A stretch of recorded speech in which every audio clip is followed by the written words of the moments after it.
Ebusuafo ne etiefo ni de kwan so me patcho me ma obi bia akwaba ahanum daily update TV ebusua me patcho that was last week ana NDC for the NPP for court de omko Supreme Court ema so far enye NPP for nkwa no de omkoye de EC ni nso James that is headed by Jemensa de omko court say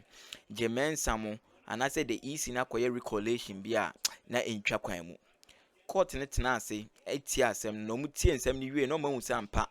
nsema lawyer Edudzi Tamaklo epia ba bonten abeka no nyansa wompa because se me no wa asem na se ye court na court ne ka se ontie me de na wo de nkwa na waje ti na wo de take decision. I think say e violated the natural justice intino sa dia court no, that is the Supreme Court no, e share the High Court and say omunko back no munko tie nsem ni ye na me patcho prior to that no na NPP for the kan ko High Court ako siki man anaso o makoye mandamus application na omode compel anaso omode force easy ni say onye recollation inteno na lawyer Edudzi Tamaklo ka say na sisi anu meni nipa na wa asem o de aba wuntie meme de ufiti a na wa force easy no say easy ni nkoye recollation intene ma saa sam na lawyer Edudzi Tamaklo kan ye no ana Supreme Court ni gina so esa order High Court say omonsan court na asem ni so biom na omonhwe asem ni biom na this time around no High Court judge na odi saa asem no omo yine frɛ no omo de obi foforo abɛhye ho na me patcho ebusua ene omo koye ene omo koye na meka se lawyer Edudzi Tamaklo esa nya akwanya no osɔre ye ana say my lord nsema NPP for the abe me de onne omo ya adwene enyi because kwan ya omo fa so kura siki mandamus application ne niam omo ye nyina no na legally na mfa kwan mu ntade na nye nti okasa wie na NPP lawyers no nso sorry ye na omo so ka se da bi omo so ne neti omo so omo ne lawyer Edudzi Tamaklo eti ase a enye yie nti hwe na judge ne entie asema anasa nsema lawyer Edudzi Tamaklo eka na judge no wo ha no hwe so se asema lawyer Edudzi Tamaklo waka no nyansa bom papa enti sade a obekọ no akodwene ho because ontimi nka se or the NPP for ne de ne ye adwuma na so mfa or the lawyer Edudzi Tamaklo for lawyer Edudzi Tamaklo, that is the NDC legal team omo so de no omo de kwa akoye adwuma do nyansa wa asema lawyer Edudzi Tamaklo aka no enti no obekọ na wo makodwene ho na Nyankopon ya adoma 1st of January 2025 omo de omo ruling ebeba nti ebusua ene omo court no a join sitting na omo a join sitting no omo so omo de omo final ruling ebeba Nyankopon ya adoma ochina 1st January 2025 me pacho me de akonya so me gina anase me fa akonya so ama ye nyina afihapa afesese na Nyankopon adom Akroma so adie bia ye pipia na Nyankopon ayamai Nyankopon hira ye nyina ya mu bibia afihapa ye bekọ ne akoti nsem no enkyeremu Nyankopon hira ye nyina na onye kese medase bebre. The issues here basically are that the NPP, the Electoral Commission, and the NDC came to court on 4 constituencies: Techiman South, Okaikwe Central, Ablekuma North, and Tema Central. The plea of the NDC, of the NPP who are plaintiffs in this matter, is that the court should order the Electoral Commission to go back and collate results in these constituencies. These constituencies already, the results had been declared for the NDC. The NPP earlier came to the court for a mandamus application that calls for a collation, or what has become to be termed as recollation. After that, these constituencies were declared in favor of the NPP, except for the Ablekuma North constituency, where the officers were not able to complete the collation exercise. However, the NDC went to court saying that at the first time when the mandamus application was being heard, their arguments were not listened to, and that their right to natural justice, which is a right to be heard, was not upheld by the court.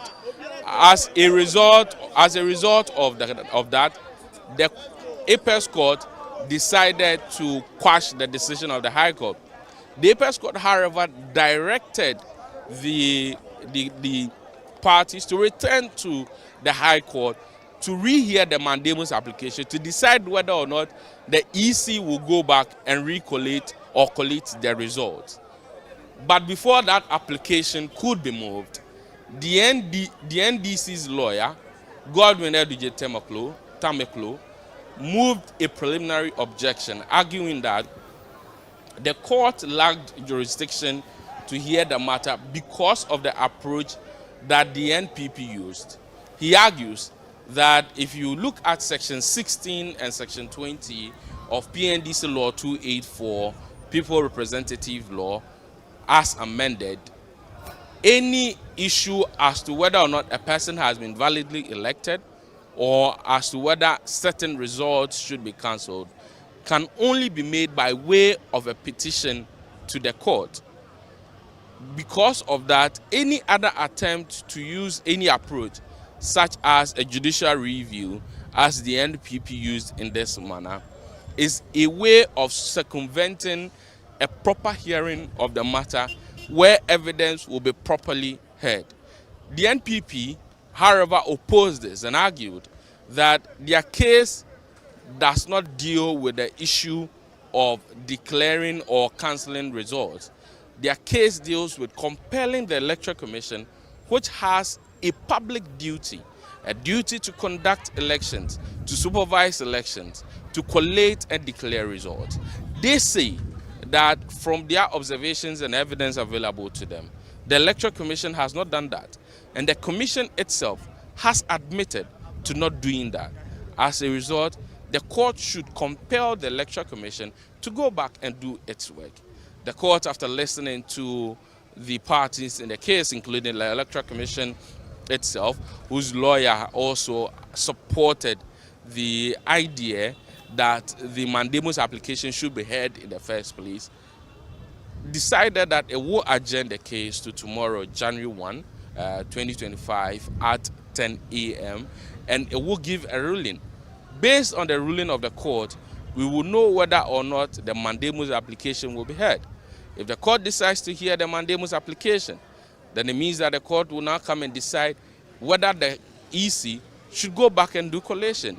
If the court decides to uphold the preliminary objection, then perhaps this may be the final route for the NPP. As far as this route is concerned, of course, they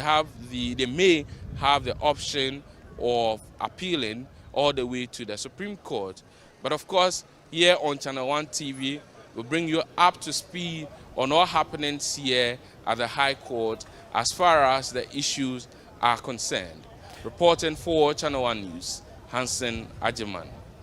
Edi kwantrefo a wo hwemra ho nsɛm so director of legal services at the National Democratic Congress ye chinye amanyuko no akatamanso eyezu eyeza amanyuko no owura Edudzi Tamaklo mranimu ni papapa na wapani ne dia todwa wo kyesa abato commission electoral commission ni gina yesie ne anamo opese wotuo na dom kwabenya eye police station ni bie se ne ye dodo na anim sem se ye matwo no chese ne ho akenkan ne ho sunsanso no aye twema mentwe a aye bisi basa no recollation kenkan no foforo no na ekoso no sa police station no kamia se ho nkrata sem pink sheet ni ade no ayidan system eti abato komisa no percentka ene wo mo esa so etonye dom kwabenya pesua no so nyina na emmo sa police station no enko a ene wo percentka woto sa eyem ayi abano efofra ewo honomo na no na dom kwabenya ene echese sabre wo manfo na ewo honomo no jejejejejeje wo mani abere pa wo mo akwara so wo mpene titiri ni NDC fo no sanse wo mo so mato aba awie ewo no sa police station no kwa titiri no wo mo to aba NPP wi da bia wo mo bi NPP fo mu eti wo mato aba wo mo agasa ni de wo mo nya ye do bia no de esidai na mo se nkrata samayira na pink sheet na wanwan enti no echese say no mo so we trim and to so no we trim tin mo de se mo hu pink sheet na mo mebusa mo kwa o manfo na akra be ka kire mo nyina a kyeso mo asoso o manfo ntiti ne NDC for mpesua ne so kwa no mo ni abere e won nsem no pa wo kye se won pene won koto aba bia biu ade chi ade se nie me esi obi kwa to aba wi watu kwan nyina ne ade afi ne kye se ne ne mo be ye nsi akiri abe ye na chi pasa na no na pani a wo hwe emra ho nsem so de ma NDC amanyuko yi emra ni mu ni Edudzi Tamaklo agwodre kanidi ho ene opani no ekasa no woche se wo monti ase da na eye isare ran kwa no eni nyina so bia eni nyina so bia ewo yamamre mu no constitutional basis na we commission pese wogina so edidi sa dwumaye etu wo mo kire se ndc amanyuko na ne pempim kra wo mo beto wo mo be gina pempampe se sa aboko bi police station ho no mo no a ombesa rerun ekwoso a omochese ene emi amasafo e Presbyterian e Women Development Center okwa no pese okokoto aba no ene enye bia poten kwempo anka ye omo original police station no we ne honum no okwa akoto no owura Edudzi Tamaklo se NDC amanyukuo no a wono no wodi mu tintimai pa ene esese no de ene se ene dru ni didie mu papa dru ni die mu papa se abato no akwa yiye yese no wo so wompene ne empene chena echese wode ehun nsem atudwa ene no na eye abuko of saa no enti no ye bomode ase yensa ebeka ne no ne ekwoso a omochese ene emi amasafo e Presbyterian e Women Development Center okwa no pese okokoto aba no ene enye bia poten kwempo anka ye omo original police station no we ne honum no okwa akoto no owura Edudzi Tamaklo se NDC amanyukuo no a wono no wodi mu tintimai pa ane esese no de ene se ne dru ni didie mu papa dru ni die mu papa se abato no akwa yiye yese no wo so wompene ne empene chena echese wode ehun nsem atudwa ene no na eye abuko of saa no enti no ye bomode ase yensa ebeka ne no na yabo amamo atie na nsem wo pani no eka no ana me chire mu ekire wo se ene wo se enya de se wono mo ebepene eso se Eugene Fre imama me se wo mo ebepene so se wo mo beto abano foforo enti no ye bomoden asem yensa ebetumi aka ene no se de asia ye ne de ya bomoden na ye ntu ho anamo a na chese wan ha na voices na aka ni na so no edin system enti no no ho ensem no na yenkon ensem foforo mu yenya ene no a ye bebo amamotie na Ghana mabsem efa dom kwabenya abato pese woto no foforo ewo Abokobi police station won. If you permit the Electoral Commission to sit in Accra and just overturn results in what they claim to be, like, according to them, either you use wrong pinches or whatever, there's a potent danger. The 2013 election petition, the Supreme Court, in fact, the then candidate Akufo-Addo wanted the Supreme Court to invalidate the presidential election result and affected polling stations on grounds that presiding officers did not sign. And he makes the point that the constitutional imperative is shall in the Constitution, that the presiding officer shall, and that failure should result the invalidation of the Supreme Court says no. It is not, you know, like a binary conversation. It's about the votes of people. It's about their mandate. And so you need to be extremely careful in taking a decision to annul or to invalidate the result. No claim to rerun has no constitutional basis, because regulation 39 up to regulation 40 of CI 127 provides the mechanism. Look, if the Electoral Commission even wants to be fair, the ballot box is there. Is it not there? You can say that, okay, let's agree to open it. Open it. And you open it in such a way that you can do the read, whatever it is, and assess whether when on the face of your pink, what do we call it, the pink sheet, the NDC obtained 200 and something, is it in accordance with what is in the ballot box? There are a lot of mechanisms to resolve this problem than calling for a rerun. And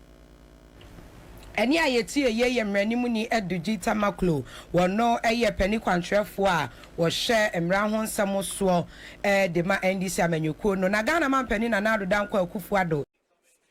Abusuya form patch me do bibia se wenya mre no abenya ye video ni bi nso ahwe Nyankopon hira ye nyina na onye ye kese me da se bebre na fa comment share comment section na ye beje na yakenkan one lawyer Edudzi Tamaklo ya adwena na so ne nya adwene one NPP for no so ya adwena na so ne omo so nya adwene fa comment share ye beje na yakenkan na kire se Nyankopon admo na se court ni ko sitting na so insema lawyer Edudzi Tamaklo e kan no mugituma na ye se NPP omo feti no ase kra na say those forces ni nyina no enye adwuma say isi ni kra be kwakoye recollation ai na insan sem we ya so no so ana sense sem foforo mu no me pa chow NDC legal team ni wo ma raise vehement objection pa o mo kire say so far isi ne idea na say adwena wa fa say kwakoye rerun of election e wo men can say one of the suburbs of Elikplim in a constituency. No, the omujituma enye yi. Aye, almost omujituma enye yi. Because I didn't know kwa benya. NDC has won. Inti adi inti na chinchina omo pese omo chinchina omo nsa. I'm twisting. Omo nche kra. Inti no. Omo die omo pia ba abonti abeka se omo ni isi ne ya adwene a enye yi se omo beko na anasa ombema isi ne kwan no isi ne wo kwan so obeye beto omso omo ne nya adwen say isi ne beko akoye rerun na nti ye kra ye nya ye no according to Musa Dankwa of Global Info Analytics or say sa suburb no mo kwa akoye rerun of that election a NDC stronghold of which that is December election cry koye no NDC nya 66% of sa vote no and there is no way a NPP Michael Okwe Jr. obefa NPP PC Mike Okwe Jr. obefa any possible ti NDC for class some the omon pene cry ebusia makasa kakra fa so fa comment comment section ye beje na yakenkan Nyankopon hia no onyo kese me pa twede nkomon base stay tuned for more updates me da se bebre